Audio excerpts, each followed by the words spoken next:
Esordio come scrittrice nel 2010, ora nel 2011 una seconda prova. Una storia difficile, un amore forse impossibile?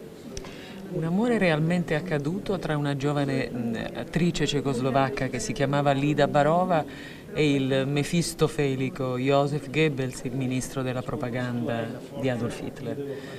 Una storia che mi ha trovato, nel senso che, come dicono i veri scrittori, i personaggi ti trovano, più di una coincidenza, e questa donna che nel 1936 si innamora di Goebbels ha preso anche il mio cuore e ho voluto raccontare un po' per ridarle una dignità, perché da questo amore ne finì distrutta.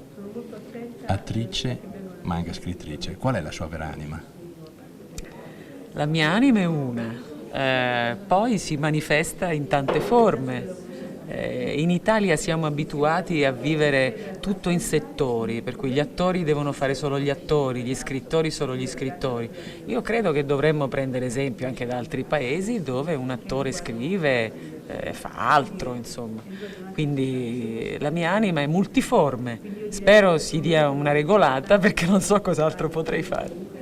Programmi per il futuro? No, un terzo libro che già, una terza storia che già mi frulla nella testa e non mi fa dormire la notte. E per il cinema? Non sono molto interessata in questo momento. Sa, il lavoro di scrittura è una cosa tutta tua, che controlli tu, di cui tu sei regista, sceneggiatore, attore. Rivolto agli altri, è un altro modo di comunicare emozioni più completo, totale. Un giovane che volesse intraprendere una carriera nel mondo del cinema, nel mondo della letteratura, cosa consiglierebbe lei oggi?